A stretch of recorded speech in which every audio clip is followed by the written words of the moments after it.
blessing. LP. Yeah. Hood need a blessing.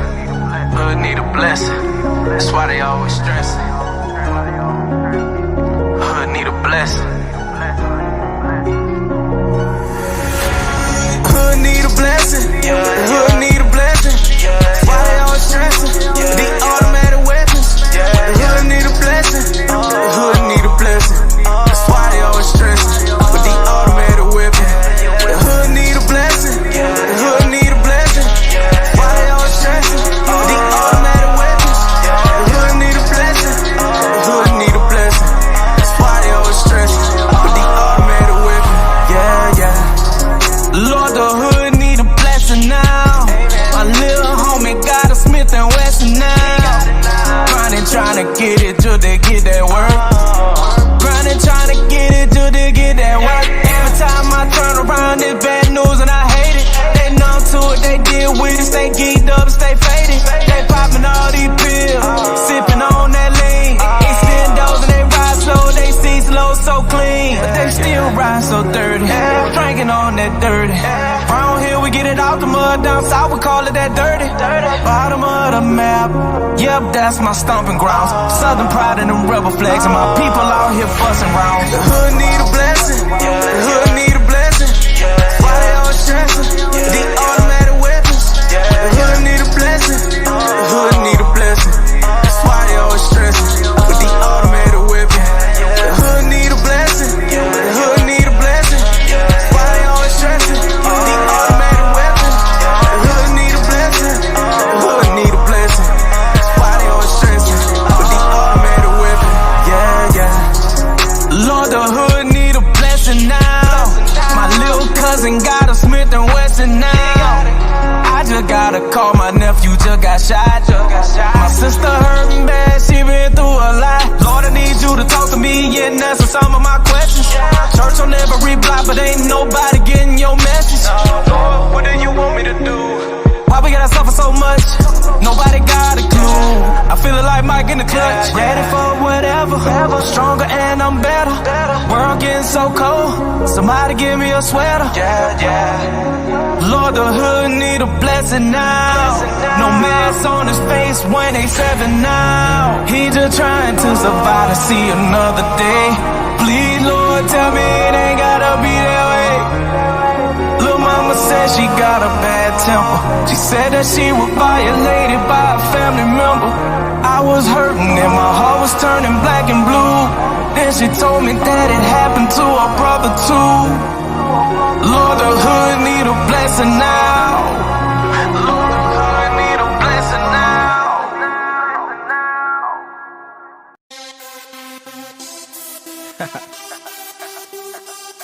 They ain't ready for this. LP. Like Paul. See, I'ma talk my talk. Southern swag. Cause I got that southern swag. The bottom of the map. Southern swag, the soul of America. We've been through it all, but we keep on getting better, bruh. We got beat with whips, shackled with chains. Now we like to dress up whips and rock chains. We take lemons and make a whole lot of lemonade. Everything started with us. See, we been the wave. Mississippi, Louisiana, and Alabama, the 3 southern states that gave me the country grammar. The Gulf Coast, the N.O. and Birmingham, where I'm rooted and planted, I'm standing on who I am. We got our own things down south, and Pimp C told y'all to quit hating on the South. They try to tell us that we slow and we country dumb. They keep forgetting that's where all of they folks is from. They were supposed to go north, they were supposed to go west, and find the best situation in alignment. To look for heaven, and as soon as they find it, bring it back down south, they forgot the assignment. They left for better in the great southern exodus, but when they got it good, they forgot about the rest of us. The rest of us made gospel and the best music, jazz and country. Oh yeah, we was the first to do it. We moved to Tulsa, Oklahoma, Black Wall Street, started by a man from Alabama. What you call me? Dumb, slow, stupid, and some other jokes. But if I ask you some questions about your mother's folks, I guarantee you tell me Tennessee, Texas, or Louisiana, Mississippi, Alabama, GA, or you might say FLA. All right, welcome to Paradigm Shift TV 314. This is your brother, DMG the Poet, aka Brother Pianki. And we got another powerful show with two powerful guests.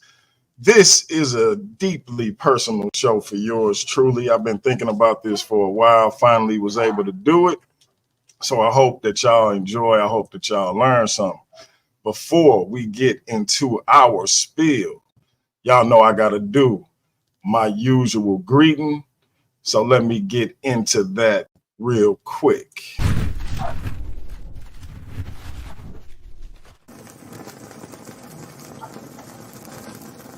Paradigm Shift TV 314. DMG the Poet. The best. Trust me. Any type of knowledge you need, anything you want to see, check them out. Paradigm Shift TV 314. Peace.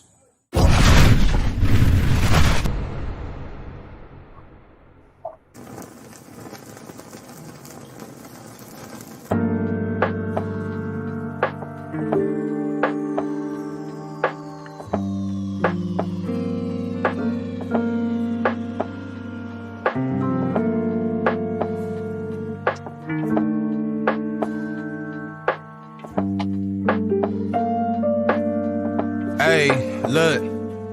Labels blowing up my line and got me missing calls. Told her you ain't gotta hit me till you licking. Feel like ZVF, baby, I be cooler than the mink weather. Make a Coke bottle, give me brains till I think better. Back up on my again, hanging out with Benjamin. Franklin got me stankin' in the Lincoln, talking dividends. Look at what we did again. And y'all know I got to say God bless to all my Christian brothers and sisters. Hotep to all my Kemetic brothers and sisters. I want to say Islam to all my Moorish brothers and sisters. Assalamu alaikum to all my brothers and sisters in the NOI. I want to say peace to all my brothers and sisters in the nation of gods and earth, them 5%ers. I want to say what's up to all my Naga brothers and sisters. I want to say what's up to all my atheist brothers and sisters. Shout out to all my Abo brothers and sisters. Last and certainly not least, I want to say what's up. I want to say Jumbo. I want to say Jumbo to all the rest of my brothers and sisters all throughout the African diaspora, be it here in the wilderness of the United States of America or beyond. Y'all know I say that greeting for one reason and one reason only. It's because if you're black, I'm with you. And I hope that you with me. Our different ideologies should not keep us from uniting. We can have unity without uniformity. And we can disagree without being disrespectfully disagreeable. With that being said, esteemed guests, please introduce yourself to the Paradigm Shift TV 314 audience. Good evening, good evening, good evening. Alvin and Shay Richardson. We are Alvin and Shay Richardson. We are actually financial coaches. We have a team of agents that we oversee across the various states.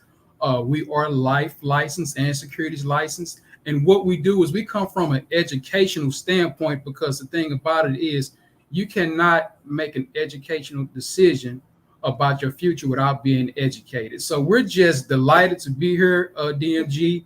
We're excited, a little nervous, to be honest with you, but really excited. When you called and asked me to do it, I was like, who, what, us, really? Okay. And so that's how I felt, feel like we walking down the red carpet. Yeah. A little red carpet, but a red carpet, but No doubt. Oh yeah. And listen, it's nothing to be nervous about, man. It's what you do all the time. Like I said, what inspired me was I saw the videos you were doing, and I was like, man, I think my boy can get a YouTube channel going. And so at the very least, I was like, I want to interview him and, see how that go. Because at the very least, some of my audience or whatever percentage of my audience that you could take with you, if you decide to start a YouTube channel, you already have a basic audience that you kind of get familiar with and get your feet where it kind of get the nerves out right here, And so any way I can help with that, I'm definitely willing to do it. And then I think the information that y'all provide is crucial information to our people. So For me, it was really a no-brainer. So I'm gonna go ahead and kick this thing off. Well, no, I want to start with the lovely Mrs. Richardson. I know you introduced both of y'all, but I want to see if she got anything she want to add, and if so, then you got the space to do that, and then we'll get into the proceedings. Okay. Oh, okay. Thank you so much for considering us and having us on with your audience this evening. Alvin and I, we consider ourselves an empowered couple that empowers our people. And so that is our mission, is to educate our people on financial concepts that they may know or may have never known or maybe just misunderstood. So we consider ourselves an empowered couple that brings the truth about our financial standpoints in this country. One of the things we do believe is that once we understand something as a community, we can take action on it. And so, with that being said, we are on a mission to plant as many seeds as in as many neighborhoods as we can. And so, again, we are excited and delighted that you would even consider having us on. And we just want to help people, because we do believe that if we help enough people in our community, it can change the future. And so that is what our mission is here. Thank you. 100%, 100%. And so, one of the first question I want to ask y'all, and this might be a little bit of a curveball, and I apologize, but how has y'all faith played into how driven you become and pushing this thing forward in terms of helping our people sort of get into this mode where they start understanding how important financial planning is on pretty much every front. You can start there and throw it to me. So with regard to our faith, the one thing we come to understand, DMG, is that when we talk to people about money, money is spiritual, and the thing about it is how we handle money. It's from a spiritual standpoint of how we feel about it. And a lot of times, most times we run into people who feel like money is constantly moving away from them. And so we teach them how to have faith, to have money to flow to them, because money is also called currency. It flows. And so we have to teach our people, our children, concepts to have money flow to them, to have the wisdom, the godly wisdom, to understand how to utilize money properly. And that way they don't always feel in a deficit or experience deficits in their lives. And so they can have a stronger faith in what God has designed for them to have and to do for others in their life. Because a lot of times we think, if I had money, I'd do this, I'd do that. But it's all about I. But really what we're supposed to do with the money is to grow and expand it. It's just like the story of the talents. One of them, he invested all of it. The other one invested a little bit. And the last one, he put it in the ground. Most of us are putting our money in the ground and it's dying there. So we have to teach people how to understand that you have to use your money along with your faith so it will grow, if that makes sense. That makes perfect sense. Mr. Richardson, you want to add to that? Yeah, that's good, babe. That's Thanks. real good. That's real good. Thing about it is you can't be a person of faith and be broke. I don't believe that we was meant to be on this earth just to struggle. Hold on. Whoa. Say that one more time. You can't be a person of faith and what now? And be broke. I got to drop a bomb for that one. Go ahead. Oh, okay. I don't know what that was. Okay. Oh, okay. I get 3. No, seriously though, you can't. You can't. And the reason being is because you can't express your faith, and then you got that financial burden in the back of your mind.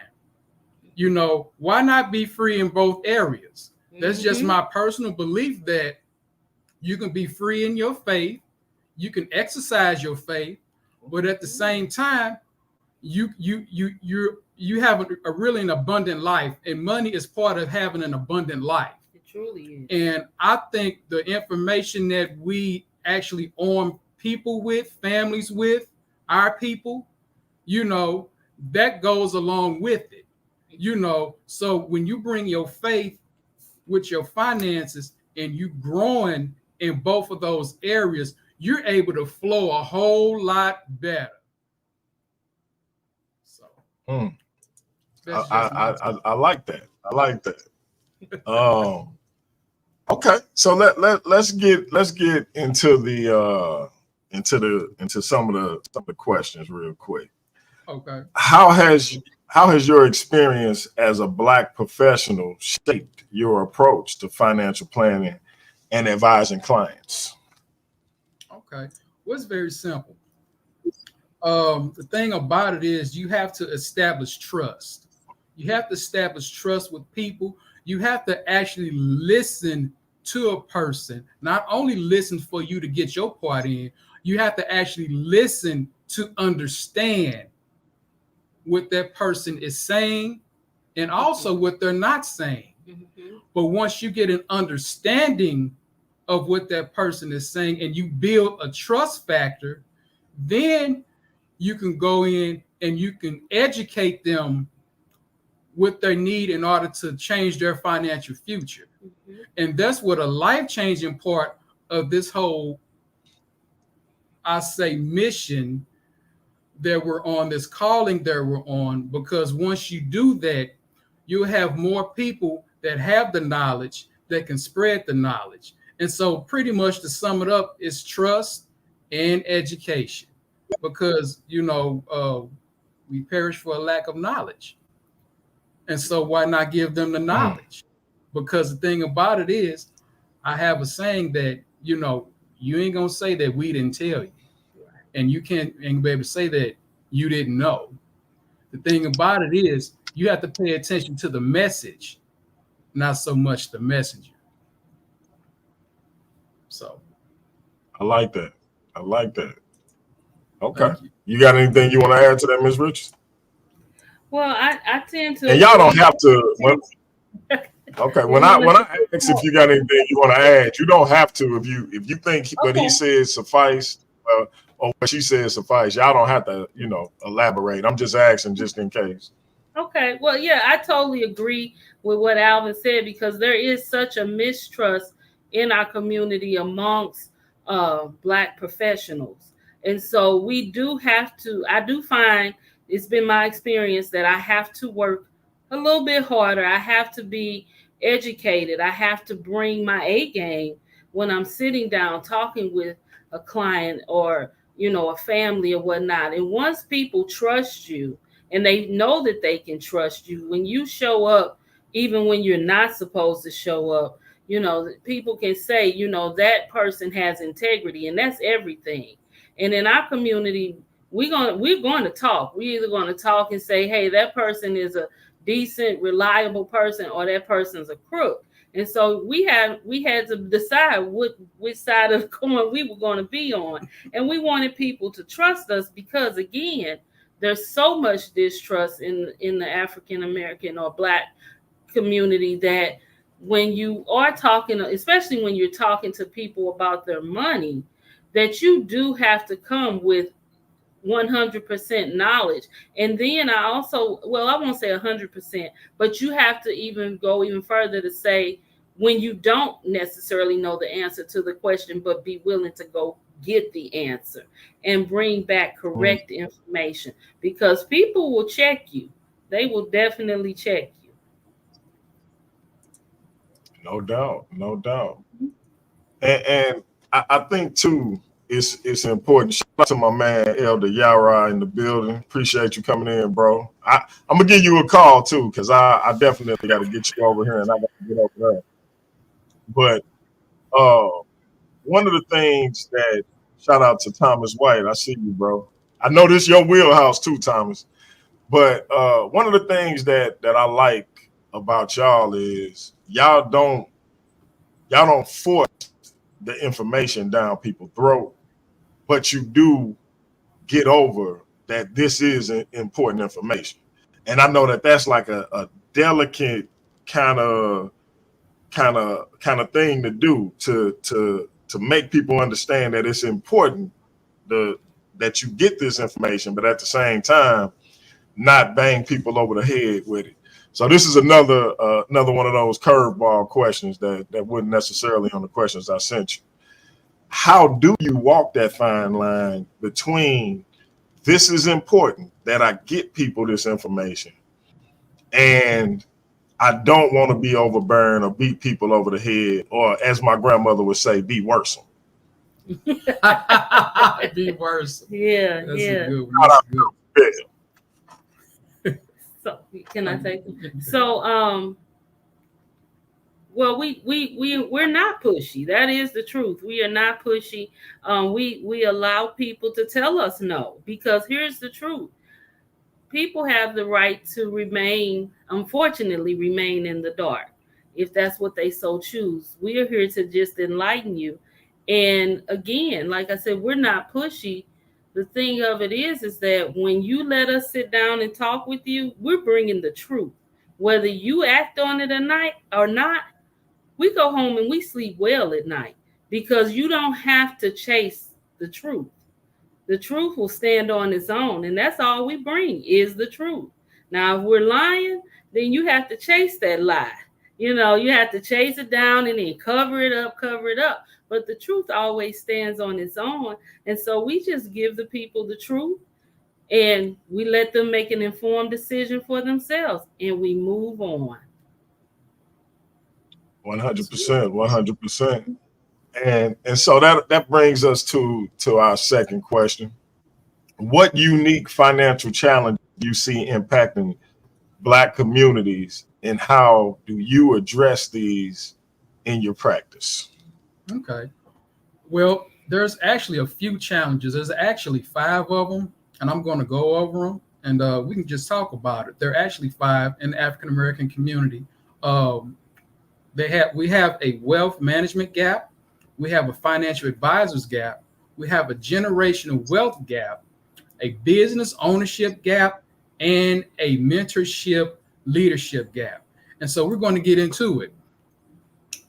What we come to find out is African Americans only make up 13% of the American population, but we only have 1% ownership of total wealth in this country.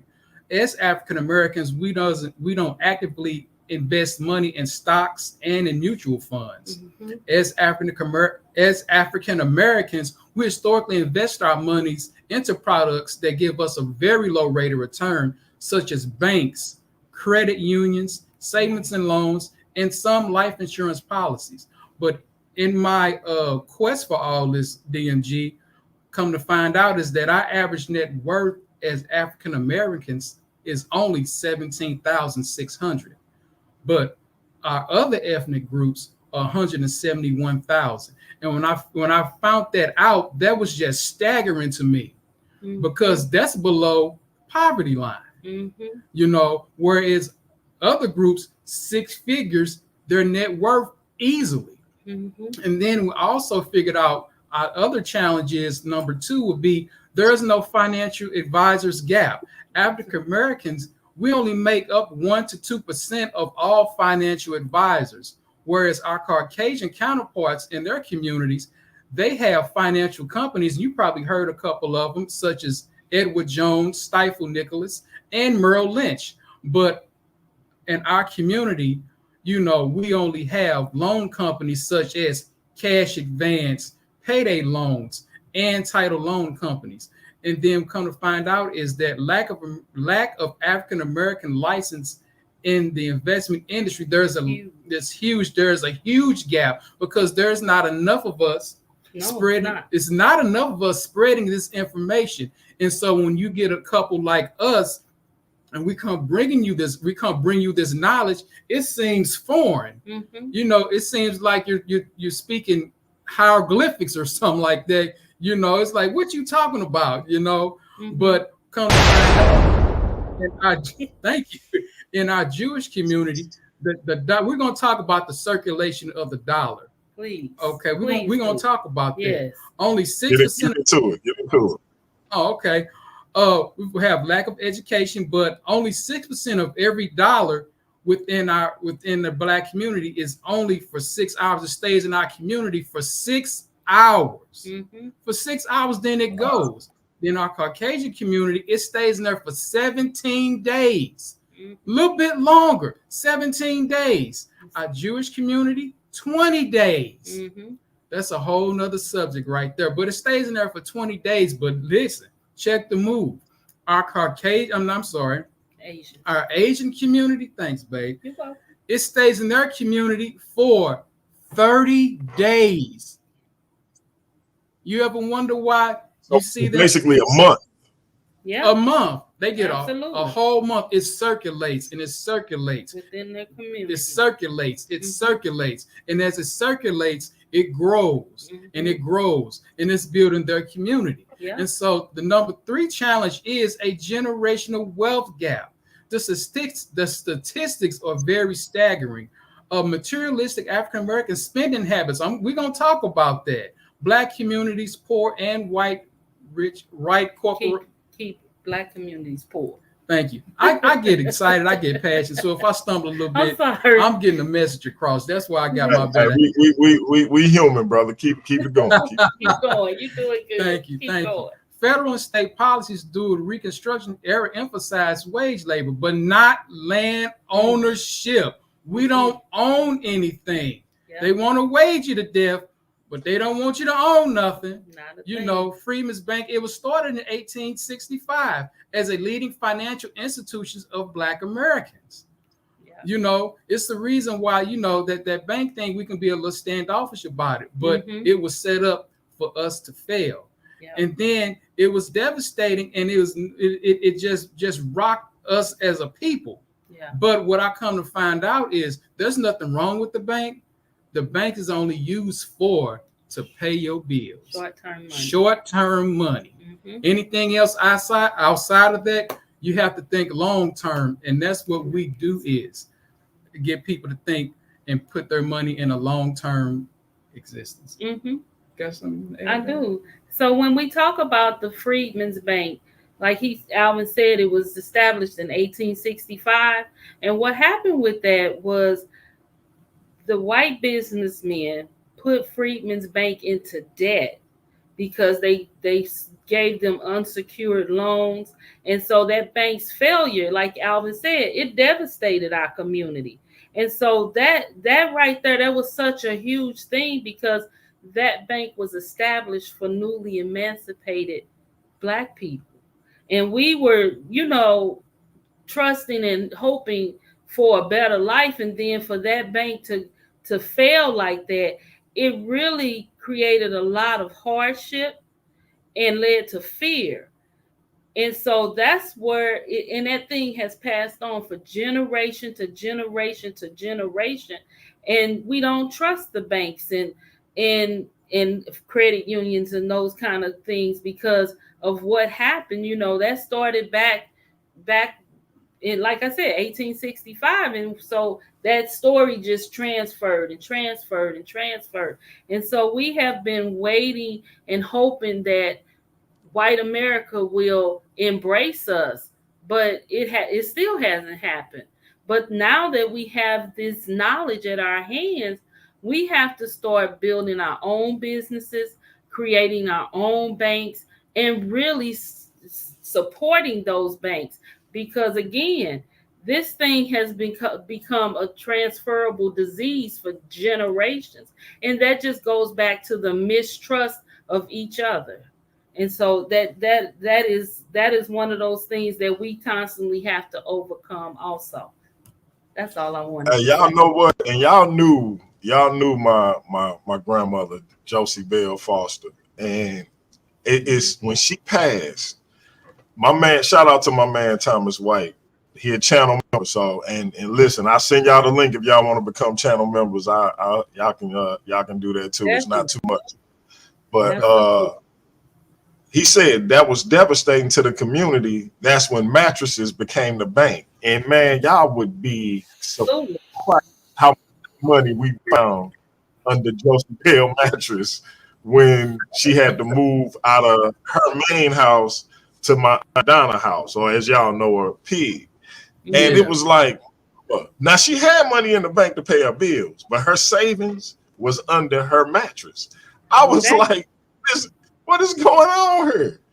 And of Mhm. course, we trying to be responsible. What we do, put it in the bank. But yeah, it was crazy. Shout out to my man Elder Yara. He say, "Can't hold you. This is one of the best dialogues I've heard on social media ever." Shout out to DMG and the Richardsons. We need this. Oh, That Thank thank you. you. being Thank Thank said, you. you. yes, sir. Let's keep it going. Elder Yara is one of the most respectful brothers in these YouTube spaces amongst our people. So that's a heavy compliment coming from him. Okay. But we can keep this thing going. Y'all want to keep building on those five Oh, items that you were talking about before we get to the next question? oh yeah. Oh yeah. It's a whole aura over here. Like one of my business partners say, you're gonna get this work. Amen. We're gonna talk about the money. We're gonna talk about how we spend money. And I'm great. I might step on some toes, but you know what? It's okay. I get my toes stepped on every once in a while, but it's to actually help grow you. Mhm. And so we coming up on, for you the ones that celebrate the holidays, coming up on the holidays, we're gonna talk about what you do with that money. Gonna find out as African Americans, we annually spend, and I'm gonna go there. We're looking at $3.3 billion on tobacco. We're talking about billions, 3.3 billion in tobacco. Not Just just us, just Just black this, us. people. this is Just just us. us. We talking about how Wow. much money that's in our community that if we just tweak some things, how we will be powerful. We will be Yes. like what the second most powerful Shame. nation Shame. out there. Shame. Shame. Oh, okay. Oh, I thought I heard somebody calling my It wife. just said shame. Shame. That's Oh, okay. all. I was like, they calling Shay. That's what I'm like, hello. But we're gonna talk about 3.3 billion in wine, whiskey, and beer.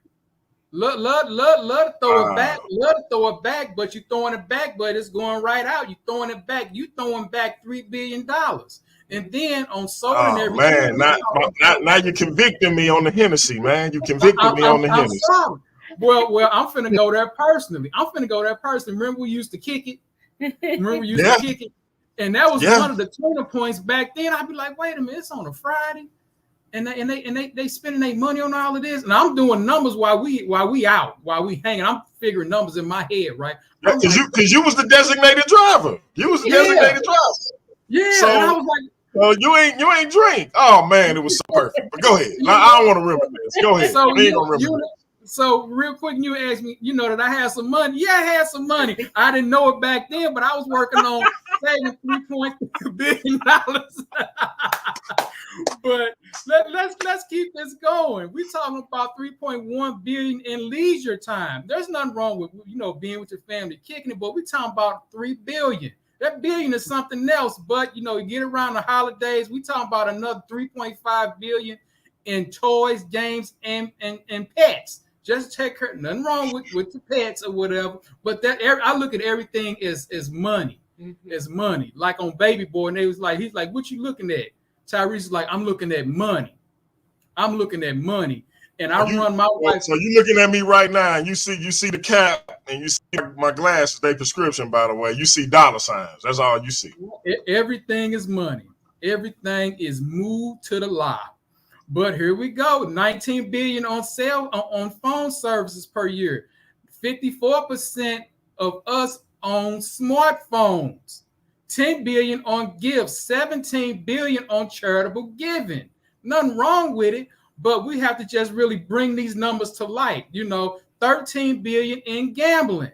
And this ain't for sure how you gonna get that back, but it's out there. 65 billion on processed foods. When you go out and you eat out and you eat that stuff that you don't know how to pronounce, we're looking at a $65 billion right there. 23 billion on healthcare.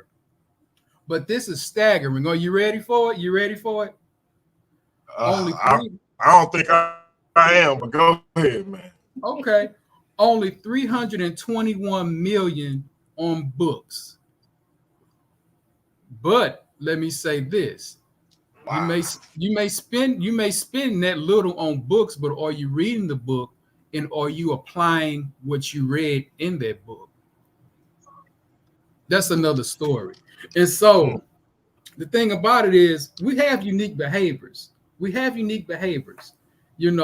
But our buying power currently stands over 1.1 trillion and is on the road to hit 1.5 trillion by 2021.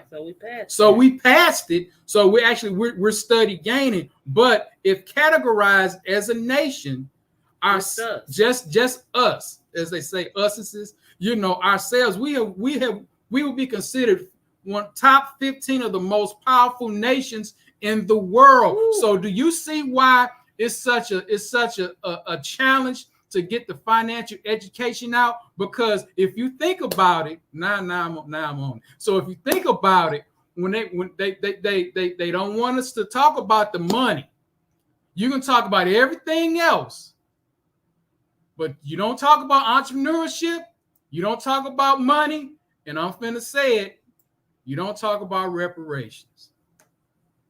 So we are the mindset through business ownership. You create your own reparations. And this is the reason why entrepreneurship is so important. I don't care if you selling fingernail files or something, because the thing about it is you got to gain some sort of money. And as African Americans, we traditionally do not teach ownership to our children. Entrepreneurship to our children. Entrepreneurship. We don't. That's not a round the table discussion. We talk about, okay, that light bill came in, it's pink, all right, it's headed toward red. You know what that means? Let's all ante up and put together and get this paid, where we should all ante up and put some investments in place so that currency can keep flowing from generation to generation. For example, you know what I'm saying? But traditionally, we was not taught in school. This is what we was taught in school, and this is a script and a report from each generation. Not knocking our parents, but this is what they knew. And you can tell me this, DMG. We was taught, look, now you ready to go to school. You do well in school. Yep. You do well in school. You make mama and daddy proud. In some cases, mama proud, daddy proud. You do good. You do your best, baby. You just as good as everybody else. You know what I'm saying? And you're just as good as.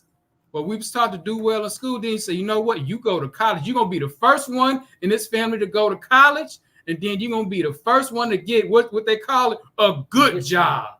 A good job. And back in the day, when McDonald Douglas. You got McDonald Douglas. It was like you was like woo, rich, mega rich, or the post office, or the airport, or the post office. Yes, or you know where we from? Ford Motor Company, or the electric company. And then you go to work for a good company. But the thing about it is, African Americans, we only own our businesses. We only own 7% of business in all the United States of all the business, but we only employ 8%, 0.8% actually, and our revenue is only $72,000 annually. Annually. Whereas our Hispanic brothers and sisters, their revenue is $152,000. They make up 8% of the business and employ 1.6, but our Asian brothers and sisters, they make up 11% and employ 2.5% of workers, and their annual revenue is over 300,000. But our Caucasians, They make up 89% of all U.S. business, and they average revenue is $250,000, $250,000 to $1 million of major average revenue, billions of dollars a year. So it ranges from anywhere from $250,000 all the way to $1 billion. And so the thing, do you see why we go so hard is to teach entrepreneurship? And our average thing is 72,000, but our net worth is 17,000, because they don't want you to know. And then this is something that's very, very, very personal and very dear to me. We're going to talk about a lack of mentorship and leadership. As African Americans, we only make up 13% of the U.S. population. And 40%, I'm finna go there, of the prison population. That's almost half, DMG, of an absentee male in the home. You can go ahead and hit that noise for that one. You can go ahead and hit whatever. Ahead and hit it, huh? Go ahead. I'm gonna give myself a hit. Go ahead and hit that, because this is the thing. You're gonna give yourself. Give myself. This is the thing. We make up 13%. Half of us in the prison system, due to no father around. And come to find out, this almost made me cry, man, when I came across this. There are more African Americans men that are incarcerated, listen to this, in the U.S. than the total prison population in India, Argentina, Canada, Lebanon, Japan, Germany, Finland, Israel, and England combined. Shame. Shame. Shame. And so, do you see the importance of having the male in the home? You know, we as African American males, we have a greater chance of spending time in prison at some point of our life. 1 of 9 African American men will be incarcerated. This is just what it is. You know, in this country, African American males have the highest incarceration rate of any race, and there's no and it's just a reperpetuating cycle, just a cycle. If I may, I gotta throw this out here. So yesterday, I'm with my son. He getting his hair cut, and the young brother who cut my son's hair, powerful testimony. He been in the armed services. I think he only like 31 or 32. Buying a home, new built home, beautiful wife, beautiful young son. Son only a few months old. But he left the barbershop and he cut her out of his basement. But my son was one of his loyal clients, so he still wanted to, retain him. Only charged like $25. And if you've been to the barbershop lately, you know that's cheap. But me and you ain't really got no use for it these days. But that's what I'm saying. I still have to go get my beard trimmed up because I be jacking it up. But anyway, this young brother told me and him was just vibing and giving our testimonies, and this for all the people who got something to say about Christianity. We was talking about how we really didn't get a grasp of the gospel until we went to church with our respective wives. And this brother told me, because he an excellent father, excellent husband, and he told me he never knew his father. His father was a pimp, and his mother was one of his workers. And I told him, I say, bro, your testimony is so powerful when I look at who you are now and what you've been able to establish with your wife and your son. And because he always marveled at me and my son relationship. And I just had to let him know what you doing is powerful. And he said out of his own mouth, he wouldn't be doing that if it wasn't for meeting his wife and going to church with her.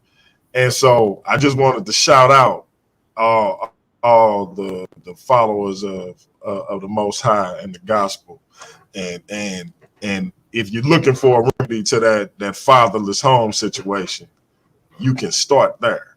But go ahead, y'all. I just had to get that in right quick.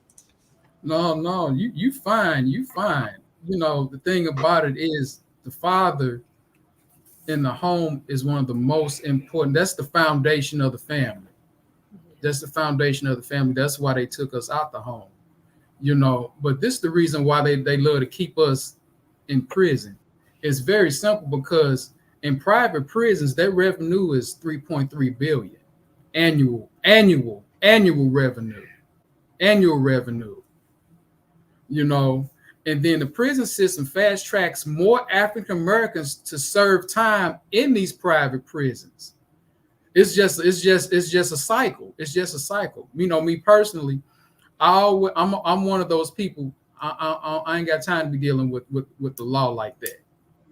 I don't have time, because I know it's just one of them things. It's like a drain. Once you get in the drain and in the current, you just go. And so, thing about it is, you stay away from that type of thing as much as possible. If you get a ticket, go and do what you got to do. If you got to, just stay out the system. And then more African American males are in prison that are enrolled in colleges and universities. Yeah, it's more in prison than they are getting a higher education. And you know what that all stems from? Lack of mentorship and leadership. There's not enough of us males, I'm going to say strong males, real males, because there's a difference between a boy and a man. There's a difference, you know, where there's not enough men. And let me say this. Oh, we all perfect? No, we all got something we got to fix. But at least you're trying. At least you're trying. You know, you got to give your family something to look at, something to marvel from. You know, and as males, we can't hold our head, we can't walk around and keep our head down. You know, that's why I think right, you know, because you know, it can be challenging being a male. It's challenging being a male, a black male. Especially a black male. A black male, you know. I ain't gonna repeat that because I don't want to mess it up. They say heavy is the head that holds the crown. And they say, what happens when the crown gets too heavy? Thank you. He says, I don't have that option. I got to keep holding my head up. And I saw that on a TV show. Mm-hmm. And I looked at that thing. I had to rewind it and study, listen to that, because we don't have that option. Our families are dependent on us. Reason why? Because we don't have mentorship and real leadership. And so those are the challenges. I know I went around, I took a little minute, man, but that was in my spirit, man. You know, you talk about those are those are the challenges within our community. And if we fix those, if we start to even tweak them, do you know how powerful that'll be? If we just start to just tweak, and then you go from tweaking it till it gets better, and then you start fixing it, and then you start building up on each of those areas, how powerful we will be. But they know that. They know that. Mm-hmm. And so that was my answer to your question. No doubt. No, you good. Let's go to question number 3. How do you incorporate cultural considerations into your financial strategies, especially when working with clients from diverse backgrounds? Take that. Okay. So what I believe and what we have come to understand is that each client's situation is unique, and so is their along with their circumstances. And with that being said, we can't just cookie cutter everyone. So the most important thing we have to do when we sit down with a client is to listen to what their concerns are. Because we're in an African American household or a Black household, it doesn't mean that they spend money the same way we do, even though we're a Black household too. Maybe in some cases, which and I might get slapped on the hand for this, I think it's kind of backwards for the woman to lead the household if there's a man in the household. It doesn't matter who's making the money should come all together. And the father, the man, he should have lead. But, I know it's different circumstances. So you have to take in account of who is thank you, who is the decision maker, because the truth of the matter is one of the problems we do have is the lack of order in the household, and so when we sit down and talk with them, we look at their unique situation and consider what their financial goals are. We come up with this customized plan for them, and we coach them through that journey of working that financial plan. Again, you all may not spend money the way we do, and so it's very important that you listen and you understand what is exactly going on in the household, what are the needs, what I would say what they're doing well, because every time someone comes to your house that's a financial coach or whatever, you think, oh, it's doom and gloom. A lot of times people are doing a lot of things very well. So you got to acknowledge that first. And then let's talk about what we need to fix and come up with a real strategy to fix it, and not just leave them with that strategy, but walk with them through the process. It's just like when someone, gives their life to Christ or whomever they believe as their God, and then they dedicate their lives, and then you left out there to just be in the wilderness. There's no one there to help coach you and encourage you. But that's the thing that we don't do. We keep in contact with you. We see how things are working for you. What else can we help you fix? And so a married couple is a totally different type of client than a single parent. And so you have to consider those circumstances for what they are and where they are. And so that we look at it and we say, you know what? Let's see what we got going good. Okay, this is what we got going good. What do we need to fix? Okay, here are the solutions that we can provide to help you fix that. And then what's the long-term outcome? And how are you going to translate this information to those that are dependent on you? How are you got to teach this to your children so that they'll learn it, not just tell them, but show them how you're doing it. And that way they'll follow.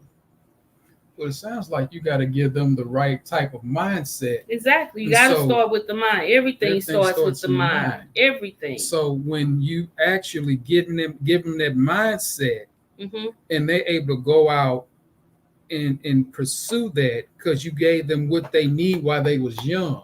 Yeah, absolutely. Yeah. And it's not a one-time thing, because a lot of times we've done things, especially financially, that we've seen our parents do. Most people in our community, well, I won't say most, a lot of people in our community are in survival mode. And that's how they have lived for most of their adult life or all of their adult lives. And then they hear something different and they're like, how are they doing that? And so it's not an overnight fix. It takes time. It takes commitment. It takes just a constant practice of practicing better habits. And will you get it right every time? No, but you can always come back. What lessons did we learn? Let's keep going. Let's keep going. Because the only way we fail is when we stop. And so we have to keep encouraging our clients. We have to keep empowering them. If something happens and they kind of fall off, come on, let's get back on. Let's go. We can keep doing this. That was a hiccup. You don't stay in the valley. We got to come up out of the valley, because if we stay in the valley, we lose the lesson. That's true. That's powerful. And so that brings us to our, I believe it's our fourth question. Can you share examples of how you've helped clients navigate systemic barriers in achieving their financial goals? Okay, so some examples. Well, one of the things we do is that we do sit down and do one-on-one coaching. Um, Again, because a lot of us who are starting to make a change as an adult, we've been doing it the way we've been taught, or what we, and maybe we weren't taught. We've just kind of been on the fly. And so one of the things that we do is we sit down with them and we help them build their financial house. And so what that financial house is, we teach them how to have a budget that they work from. And that is part of the foundation. The second part of the foundation, and people say, well, it's only one foundation of the house. Well, it's true, but it's two parts to it. We have to show people how to protect their income. God forbid if something happens to them, you know, your family depends on your income. So we got to protect that income. So that budget, you know, a lot of times people say, well, Shay, I can't save any money. I've heard that more times than not. And a lot of times, DMG, it's just been a matter of someone else looking at their budget and tweaking something that they just didn't see because they're too connected to it. And so once you start teaching them how to visualize their budget and their future, that helps to overcome those barriers, because sometimes those barriers are just so high that they can't even see over them. And so when you are able to give them a different perspective, which is most important in this situation or in most situations, that helps them to start seeing themselves, their future selves, their financial selves differently. A lot of times we are so focused on what we don't have, the money that we don't have, we can't even open our minds to how we can have money. And that's why that budget looks so tight. And it's like, I don't have anything extra. We also help our clients with giving them weekly group seminars. They can come in a group setting and learn and get their questions answered, you know, if they prefer that. We offer them a business opportunity to come in and earn more income if their budget is actually that tight. Well, maybe you need to consider ways of earning extra income. Have you ever thought about entrepreneurship? You know, how we teach them how to write off business expenses and things like that so that they can save money on their taxes. And then talk to them, and most importantly, about how to build their financial future through investing. A lot of us will go out and we buy all of these brand name things, but do you own any stock in those companies that you are so loyal to? I love Nike shoes. I mean, it may not look like I do a lot with my Nike tennis shoes, but I have Nike stock. I buy from Amazon. A lot of us buy from Amazon, but do we have any Amazon stock? The loyalty that we have to these companies should be reciprocal. You should have some ownership in any company that is a publicly traded company that you are loyal to. They need to return some of that loyalty. And so people, that's when Alvin said we don't own enough things that appreciate. We don't own houses and land and things like that, stocks, because we've been told that the stock market is too risky. Well, it is a risk, but living in St. Louis is a risk. Life is a risk. You know, you can go out the door and die I could die right now. I mean, everything's a risk. But when you understand how the stock market works, you don't have to fear it. You know, being broke, living broke is a risk. I remember walking when me and my uncle and Alvin know Mr. Richardson know him well, and my uncle Mitchell, when we used to walk to that church to get that cardboard box full of food, and have to walk back home. We was taking a risk, so I'd rather take the risk the other way than to have to walk however many blocks in a poor neighborhood to get a cardboard box full of food. So it is what it is. Yeah, so we walk with our clients, arm in arm, to just because here's the thing: what we don't know, we just don't know until we do know. And once we get the education, that helps us to know better, so we can pass that on. And that's what's most important, that we get this knowledge and we're able to pass it on to our children. And instead of just telling them, we're also showing them because we're doing it. That's the most important thing. We can have all the knowledge in the world, but what actions are you taking behind that? And so we hold our clients accountable. Accountability is everything. If you're telling me you want to get out of debt or you want to, start saving money, well, let's talk about that. What does that look like? What's your your amount that you want to save? What date do you want to have that amount saved by? And if they don't have any idea, then we come up with ideas. We talk about it and help them develop those plans. So it sounds like to me 100%. that what we do is we help you navigate all the way from A to Z, but it's in between the A and the Z where we show you, wait a minute, you need to stop. You need to go to the right. It's not a good, it's not in my professional opinion, I wouldn't do that. I would save more and put that into that vehicle simply because retirement is coming up. And remember when we sat down and when we calculated your financial independence number, you said at age 65 or whenever you wanted to retire, you wanted to retire and stay retired. Because being retired is not about an age so much anymore. It's not about an age so much. It's about how much money you have saved and invested in order to retire and stay retired. So that way, and correct me if I'm wrong, your money outlives you. It should. And that's ultimately what it is that we want. We want that currency to steady keep flowing. Yep. The study keep flowing. Absolutely.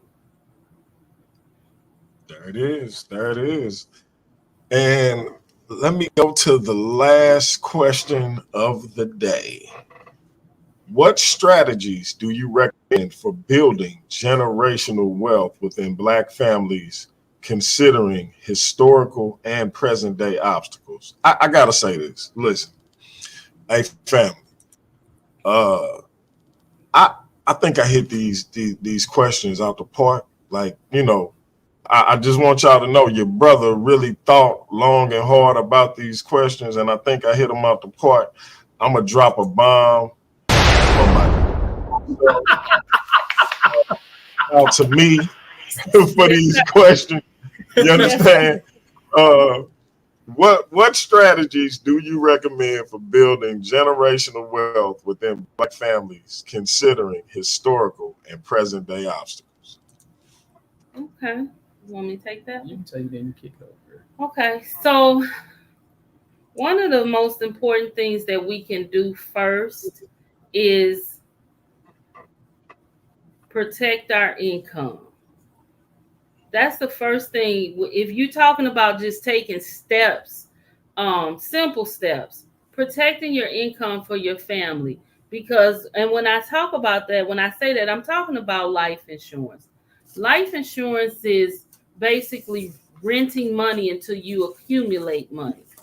And so it gives you an opportunity, God forbid, if something happens, your family can be stabilized financially. They'll be, totally devastated because you're gone. But all too often in our community, there's not any money that's going to move forward when that person dies. Our people, we cry twice. We cry because we lost the loved one, and we cry because there's no money to continue the lifestyle or even create a better lifestyle for the ones we leave behind. The second thing we need to make sure that we do is that we have, savings. There's basically 3 accounts every adult person should have. We need to have an emergency fund.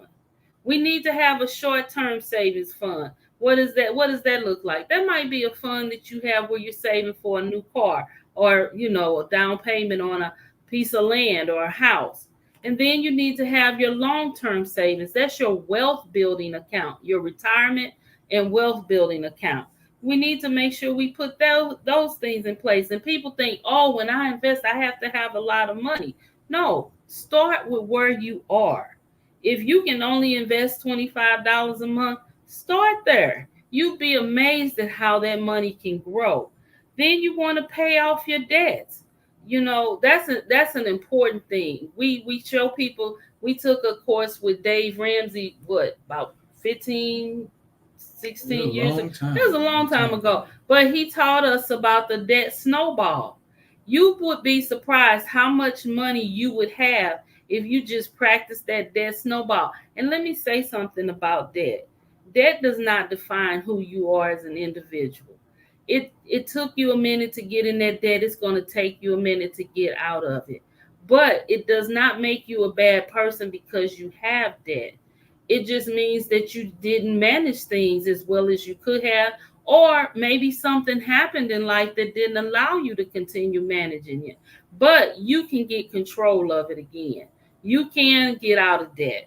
And then you want to make sure that you're also saving for your retirement. And these are just steps that you're taking. And, once you get out of debt, those debt dollars become investment dollars. And that's how we move that on up. You want to, if you have children or grandchildren, create a college savings. When my mother was alive, she wanted to create a scholarship fund for the children in our family. That's important because that's legacy. We say, go to school, get a good education, but we need our kids to go to college. Out of college, debt free. So we need to start supporting that. People tell me all the time, oh, Shay, my baby gonna get a scholarship. My baby is this, my baby is that. Are they really? Because that's tough competition. That your child's education is no one else's responsibility but yours. You brought that child into the world, and you are responsible for making sure that child is properly educated. Yeah, I agree with getting scholarships and things like that. Not necessarily student loans, because student loans will follow you to your deathbed if you don't pay them back. But we have to start establishing some real concrete ways of getting our kids to college, through college, and out of college debt free. And then any other goals and dreams that you may have in the long term. But you want to create, that's basically a financial house with the foundation and moving up each level as you grow in life. And so, like I said, it's very important that you look at where you are now and decide where you want to be 2 years from now, 5 years from now, 10 years from now. Because I tell you, it seems like just yesterday I was 30 years old. Now I'm closer to 60 than I am 40. You look good. Thank you. But life is real and it happens. And we have to prepare for it. We have to prepare for it. Because guess what? It's going to happen. And it's not going to magically work out. I heard a wise man say one time, you're born looking like your parents, but you die looking like your decisions. We have to make better decisions. Heavy right there. That's heavy. And life is choice driven. It is very much choice driven. Life is choice driven. You tend to have people that get on your nerves because they think, I do get on my wife's nerves. What you thinking about? What you thinking? What you thinking? I'm thinking about the next best decision for this family. Am I gonna always make the right decisions? No, but I'm trying to think of the long term. Mm-hmm. And you, like you so eloquently talked about, when you talk about building a financial house, and she talked about, and I'm ready to ask you this, when it's come to building a house, what's the most important part of the house? The foundation. It's the foundation. You give yourself a pop or whatever you do. Pop yourself, whatever you do. It's the foundation, and the reason why we go so hard. When the more y'all come on, the more you would get used to my sound effects, man. Oh, I love it. Yeah, that's cool. For a minute, I thought I had to duck, but I had to think about what I was saying. But the most important part about that, it is the foundation. The reason why we go so hard and we teach and preach about life insurance and investments, because we've been misinformed. Yes, We've been totally misinformed when we talk about life insurance and investments, because strategically they had told us, and this is just, people have debates about it all across social media, but we have been systemically taught that you need a cash value life insurance. You need a whole life policy. You need a policy where you can borrow from, which they don't tell you this when you signing this.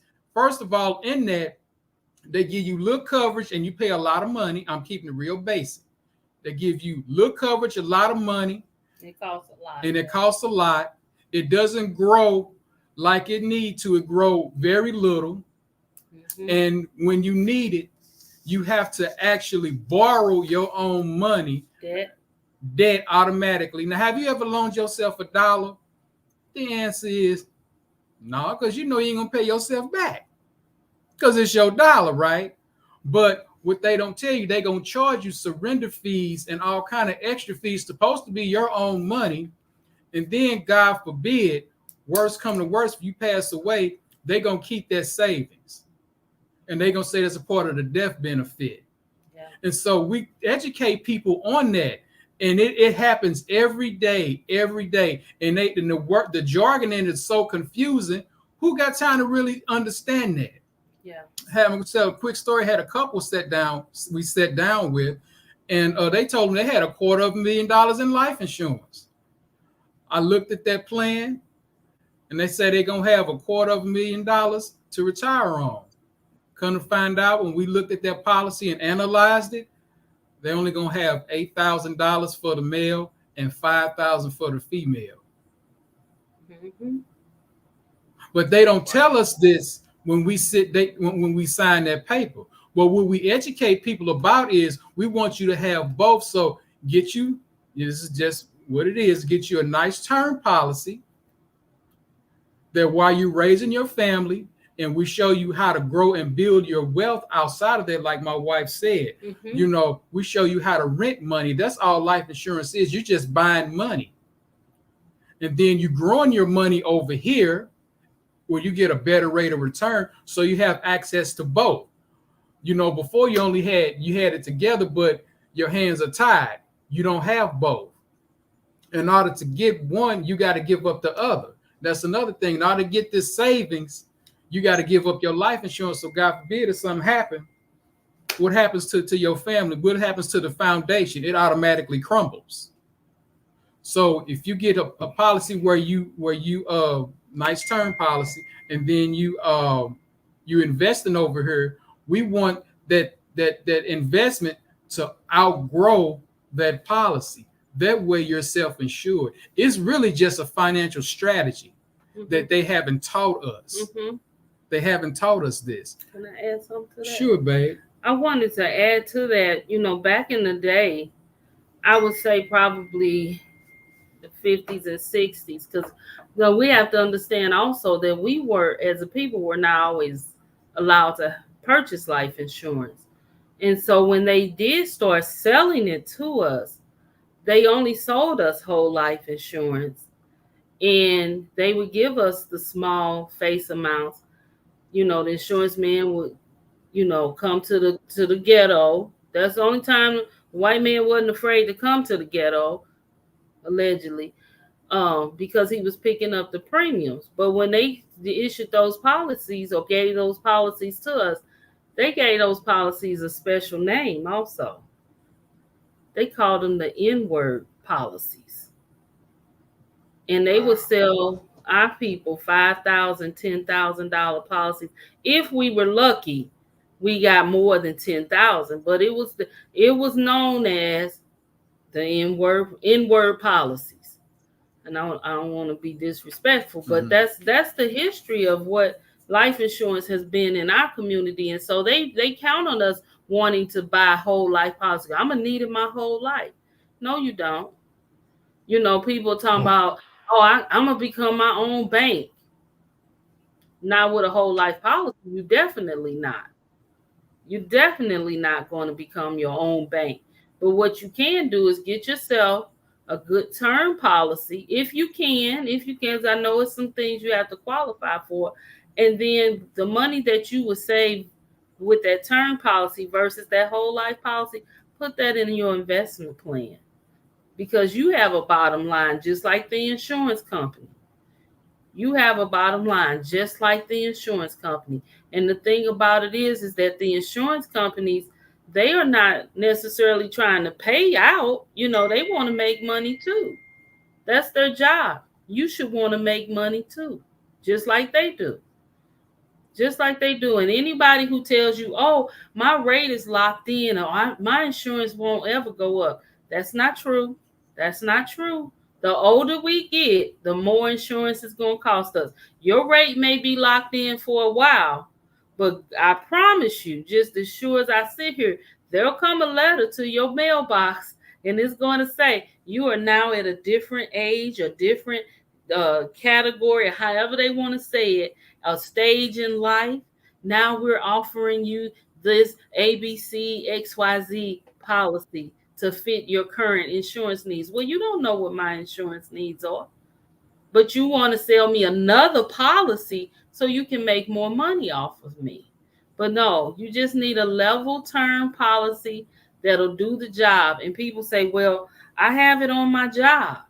Here's the thing. There's nothing wrong with insurance on your job. Keep that plan, but you need to know that's not assignable to the funeral home because you do not own that policy. The company owns that policy. And so it could pay out, it could not. It might only be accidental, and they have to determine if it's an accident when you pass away.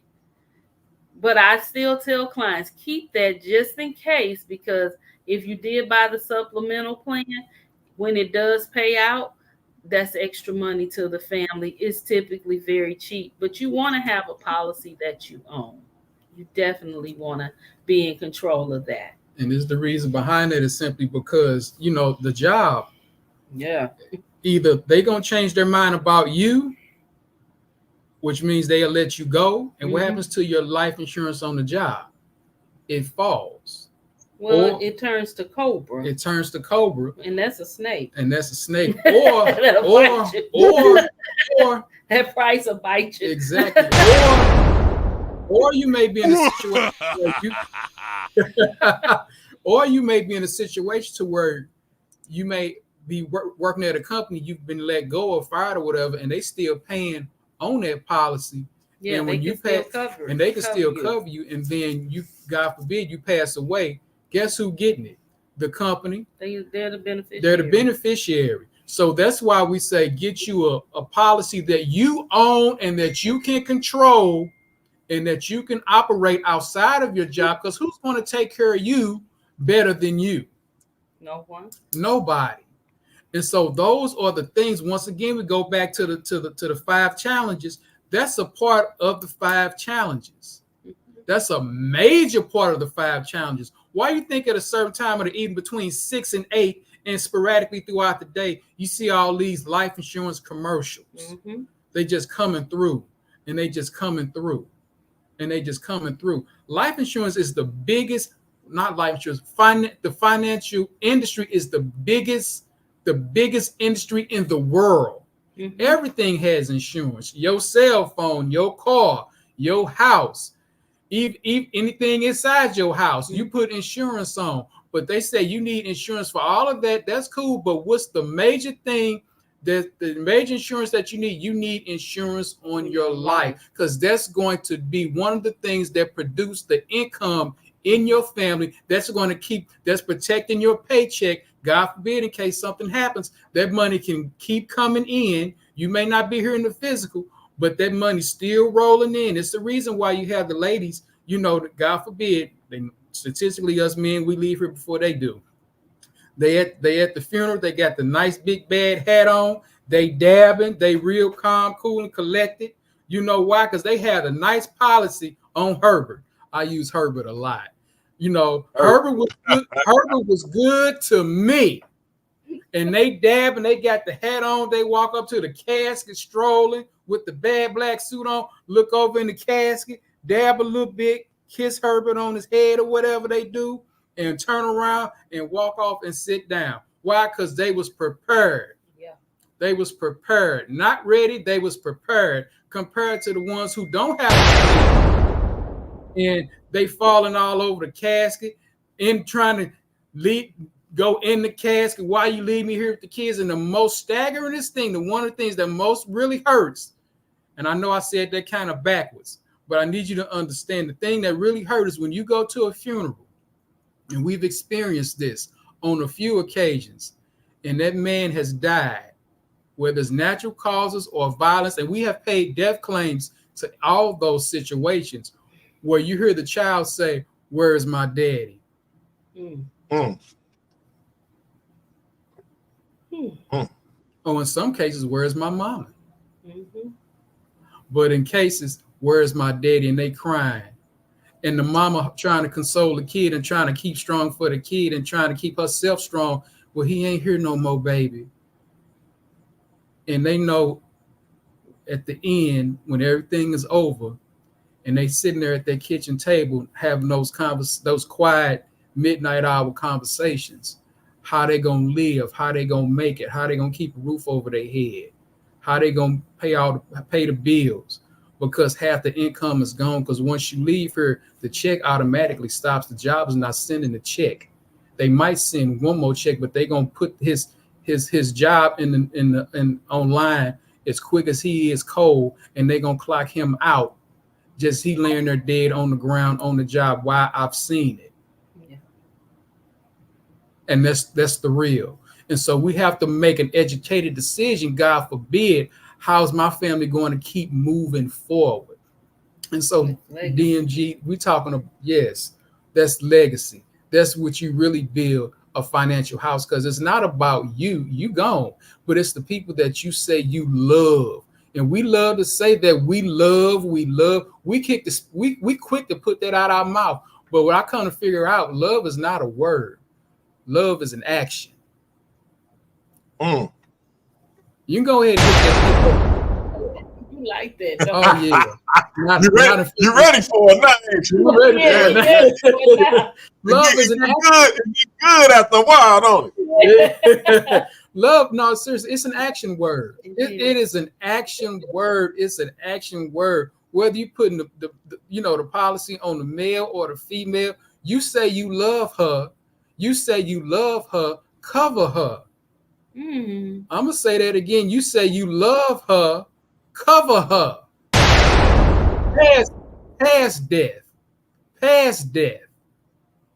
You know what I'm saying? And so, I get real. This is Alvin right here. I get real PO when I sit down with the man, and he like, she don't need all that on me. She don't need that all on me. Oh, is this an after dark session, Doug? Go for it. All right, because I'm ready to go there. Shout out to my little sister, same mama, same daddy, not a black in the building. All right, hey, Nada, how you doing? But the thing about it is, she don't need all that. But you didn't have that when you was laying down with her. You wasn't saying that you was laying down with her. You weren't saying you wanted her to get all that when you was laying down with her, huh? Exactly. Exactly. Yeah, you wanted her to have all of it then, but you don't want her to have all of it when you go. You don't want to leave none of it. You want to have all of it. Now you got me going off what you saying, but you don't want to leave none of it. Yeah. Hey, I think we need to put that on a t-shirt. You hear me? But yes, that go a business, that go entrepreneurship right there. Hey, and family. Speaking of entrepreneurship, the t-shirts are coming. They're gonna be connected to the channel. You'll be able to see them right up under the joint. First one that's coming says, God is good even when you ain't. Make sure y'all comp that when y'all see it pop up. I like that. I like I that. like that. I like that. You know, so we talk about this from knowledge. We come from the heart. You know, Mhm. it is all kind of ways that, when we have this conversation, you only got to have this conversation one time. It's Really. just one time. It ain't nothing. You ain't gonna die when you had a conversation. That's another thing that we But have not. listen, I hate to cut you off because Uh-huh. I do got something coming up at 7:30. Oh, I'm I gotta sorry. let the family know. No, you good, bro. You good, bro. Because I do want y'all to close out. Get an official close out. Let me share my screen right quick. So, family, we got the results coming up of last night's semifinal debate. Who is moving on to face A1, aka the Sauce? Is it gonna be Lord Banu or is it gonna be Pandemus? Y'all stay tuned. We coming back at 7:30. So I'm blackety black. So you know what I mean by 7:45. So y'all come back and stay tuned for those results. We bringing them to you live. We're gonna have A1 in the building. We're gonna have Pandemus. We're gonna have Lord Banu. Hopefully we'll have some other people. So the same people that's in here now, we hope y'all come back for that and even more. Shout out to my man Pandemus for always calling me out for being late. I appreciate you, bro. Y'all, for those who haven't, hit that channel membership. I appreciate it. You got the $1.99 tier, you got the $4.99 tier. Hit the channel membership. It's a way to constantly support the platform. Also, you can hit a super chat whenever you feel like it. Hit that super chat. Keep those coming. I'm getting YouTube checks now. We talking about being financially responsible. So let's keep them YouTube checks coming to your boy pockets, please. Also, hit my Cash App. Y'all see it up there on the screen. $ DMG the Poet. I appreciate it. So come back and we're going to get to those results.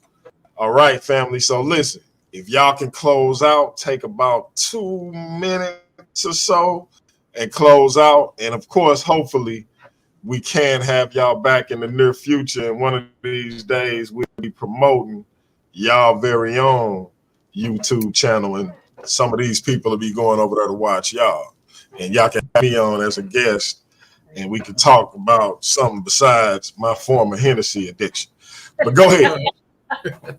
Well, first of all, DMG, thank you so much for having us. We consider it a real honor. Yes, thank you. We had a great time. Yeah. Actually, I think we got a little loose. I've been drinking water, but it was really water. It wasn't brown liquor. It was water. I swear to God, it was. If it was brown, it was only apple juice. No, seriously. But when it comes to putting your financial house in place, let's put it in place. The month of September is National Life Insurance Month.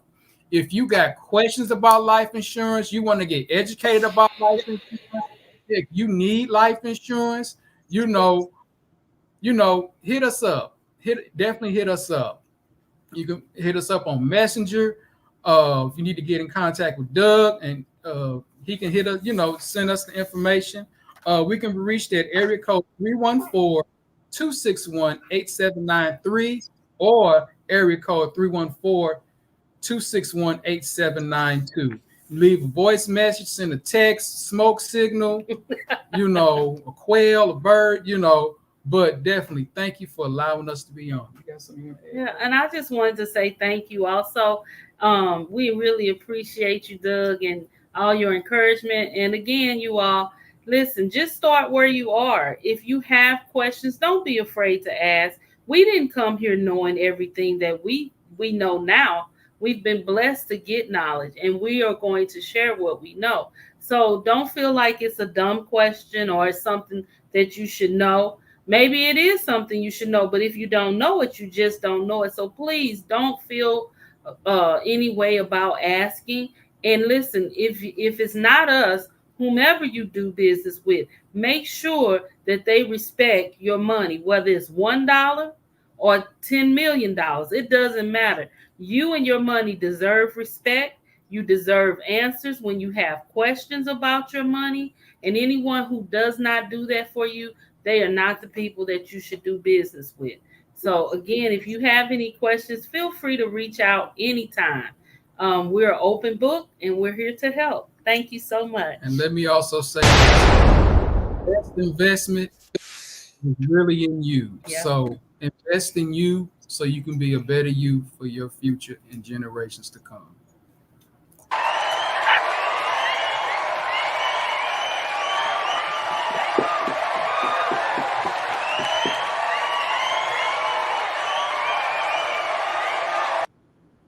Shout out to the Richardsons family. I hope that y'all took in some powerful information. I hope y'all learned something.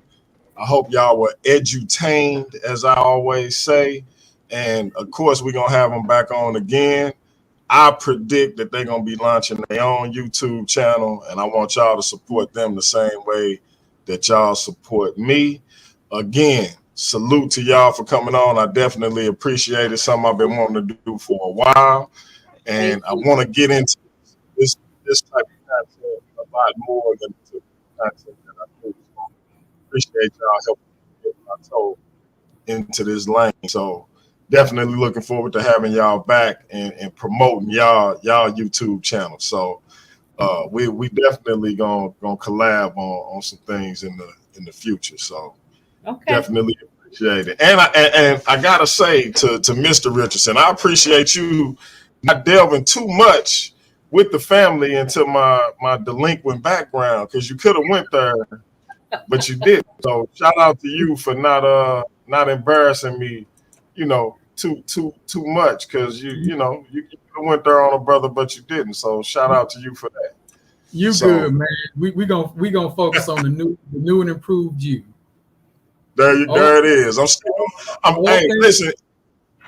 Hey, family, I've always been the infamous DMG. So, I just was a little more infamous than I am right now. That's all. So, hey, family, we're going to leave y'all with my man, Neo Love. Remember to check out his music amongst the other people that can contribute to the channel. Again, salute to the Richardsons. Y'all come on back in about 12 minutes. We're going to get those semifinal results. So, we'll be back at it again. Y'all stay tuned. It's Paradigm Shift TV 314. It's your brother DMG the Poet. They are the Richardsons. Any question you need about finances, they got them. This has been Financial Planning and the Black Family. They will be back. We appreciate y'all support. This is Neo Love, and y'all know what it is. Humbly I endure. Yeah. I know I got about 30 seconds to make y'all feel this before y'all turn it off these days. That I might not even release this. But I be doing this shit for me. Help me get through. I feel like I give until I can't, but most don't recognize it till I ain't. Blood on them covers, she hoping paint. Sorry, mama, but it ain't. This world took a toll on me, and everyone that say they love me always seem to follow me. The same one that call me great, treat me like I ain't shit. I read between the lines, it's written all over your eyes. I see the disappointment in the eyes of the ones who want me dead, but I ain't never been scared. I tried to get there. Sometimes I wonder if I survived or did I die on that ride to that hospital. Demons all around me, I am not mental. This game